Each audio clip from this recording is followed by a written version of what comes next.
মেৰাপানীত সন্দেহজনক বিদেশী বিচাৰি আৰক্ষীৰ ব্যাপক অভিযান। সীমান্ত আৰক্ষী আৰু মেৰাপানী আৰক্ষীৰ যুটীয়া অভিযানত আটক কৰা হয় 6জনকৈ সন্দেহজনক নাগৰিকক। যোৰহাটস্থিত বিদেশী ন্যায়াধিকৰণে বিদেশী বুলি ঘোষণা কৰা 6জন লোকক মেৰাপানীৰ বিভিন্ন গাঁৱৰ পৰা আটক কৰে আৰক্ষীৰ দলে। আটক কৰা লোকসকলৰ ভিতৰত 3গৰাকী মহিলা আৰু 3গৰাকী পুৰুষ। হয়, আজি ৰাতিপুৱা আপোনাৰ 4 বজাত আমাৰ বৰ্ডাৰ পুলিচে আমাৰ দেউতাক আটক কৰি আনিছে ঘৰৰ পৰাই। কথাটো হ'ল কি, আমাৰ দেউতা হৈছে এজন জন্মসূত্ৰে কৰ্মকাৰ মানুহ, আদিবাসী মানুহ। তেওঁ ধৰ্মান্ত হৈছিল, এইটো আজি আপোনাৰ 83 চনৰ কথা। ধৰ্মান্ত হোৱাৰ পাছত সেইটো সময়তো আপোনালোকে আমি সকলোৱে জানো যে আমাৰ এজন আদিবাসী মানুহৰ ডকুমেণ্টেশ্যনত বহুত প্ৰব্লেম থাকে। চ' ডকুমেণ্টেশ্যনৰ অভাৱত তেওঁ কি কাৰণে কেনেকৈ কি হৈছে মইতো গম নাপাওঁ, মই সৰু হৈ আছিলোঁ। এতিয়া মই গ্ৰেজুৱেশ্যন কৰি থকাৰ অৱস্থাতে এবাৰ পাপাৰ জেললৈ লৈ যোৱা হৈছিল।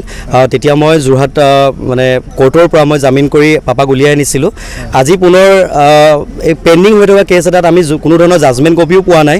পেণ্ডিং হৈ থকা কেছ এটা আজি 2025 চনৰ আজি তাৰিখত ৰাতিপুৱা 4 বজাত কোনো কথা বতৰা নথাকাকৈ মানে পাপাক আটক কৰি আনিছে। এতিয়া মোৰ প্ৰশ্নটো হ'ল যে মই ধৰি আছোঁ মুছলমান মানুহ হ'লে আপোনালোকে ডাউট কৰিব পাৰে বাৰু। মই মানে মুখ্যমন্ত্ৰী ডাঙৰীয়াক অনুৰোধ কৰিব বিচাৰিছোঁ যে এজন কেনেকৈ কৰ্মকাৰ ব্যক্তি, মানে জন্মসূত্ৰে কৰ্মকাৰ আদিবাসী মানুহ এজন কেনেকৈ আপোনালোকে ফৰেনাৰ ডিক্লেয়াৰ কৰি আপোনালোকে এনেকৈ আটক কৰিব পাৰে। মোৰ আপোনালোকলৈ এটা অনুৰোধ, মই যিহেতু এজন টিউশ্যন প্ৰাইভেট স্কুলৰ টিচাৰ হয়, মই টিউশ্যন কৰি পিনে গোটেই ঘৰখন চলাওঁ। এতিয়া মই কিদৰে গুৱাহাটীলৈ গৈ মই কিদৰে কেছ খেলিম, মই কিদৰে মোৰ এই পইচা মই ক'ৰ পৰা পাম, মোক গতিকে এই সকলোখিনিৰ ব্যৱস্থা মুখ্যমন্ত্ৰী ডাঙৰীয়াক মই কৰি দিবলৈ বা মোক সহায় কৰিবলৈ মই তেওঁক অনুৰোধ জনাইছোঁ। যিহেতু সত্য কথাত এজন কৰ্মকাৰ ব্যক্তি কেনেকৈ ধৰণে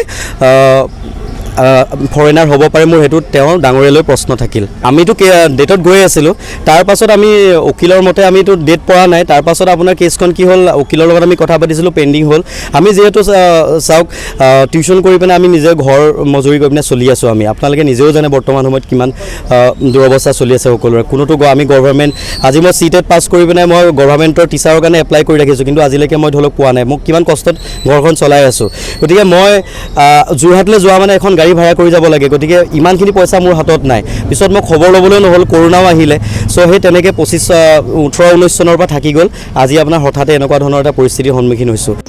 আটকিতসকল ক্ৰমে নেঘেৰী বিল মুছলিম গাঁৱৰ আয়ুব আলী আৰু খুটি জাপেকম, মেৰাপানী ফৰেষ্ট ব্লকৰ জীৱন আলী আৰু হাফিজ জাপেকম, গমাৰী গুৰিৰ নুৰে জাপেকম আৰু ইছলামপুৰ গাঁৱৰ আব্দুল গফুৰ। উল্লেখযোগ্য যে আটকিত আটাইকেইগৰাকী লোককে 4 বছৰৰ পূৰ্বে বিদেশী ন্যায়াধিকৰণে বিদেশী বুলি ঘোষণা কৰিছিল যদিও লোককেইজনে এই বিষয়ে অৱগত নহয় বুলি জানিবলৈ দিয়ে। মেৰাপানী আৰক্ষীয়ে ইতিমধ্যে আটাইকেইগৰাকীকে যোৰহাটস্থিত সীমান্ত কোষলৈ প্ৰেৰণ কৰিছে।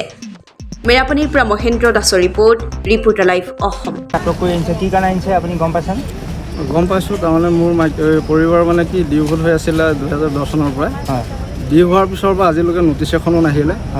তাৰপৰা যেতিয়া মই কাগজখনত দেখিছোঁ ডিভোৰ্চ আহিছে বুলি, তেতিয়া মই যোৰহাট উকিলৰ ওচৰলৈকে গ'লোঁ যেন মই নটিচখন পাম নেকি। যদি নটিচখন পাওঁ তেতিয়া মই কেছ খেলি পেলাই মই মানে ঝামেলাটো চাফা কৰিব পাৰিম। তেতিয়া উকিলেও কৈছে মোক যেন বোলে এইটো যদি নটিচ নাহে তেতিয়া আমিও নোৱাৰিম, আৰু যদি নটিচ আহে তুমি আমাৰ ওচৰলৈ আহিবা। কিমান চনৰ কথা? এইটো 10 চনৰ পৰা নটিচ হেৰিখন আহি আছে, ডিভোটাৰ আহি আছে, কিন্তু নটিচখন আজিলৈকে অহা নাই। আপোনালোকে মানে কোৰ্টত কেছ খেলি পোৱা নাই? খেলি পোৱা নাই। কিন্তু আজিতো তেওঁক ফৰেনাৰ ডিক্লেয়াৰ কৰিলে বুলি জেললৈ আকৌ পঠাবলৈ লৈছে। হয়, তাৰমানে ইমান এটা হেৰি হৈ গ'ল বুলি মই আজিহে গম পাইছোঁ। এতিয়া OC ছাৰে ক'লে যে তোমালোকৰ 18 চনতেই তোমালোকৰ ডিক্লেয়াৰ হৈ গ'ল বুলি, আজিহে মই গম পাইছোঁ।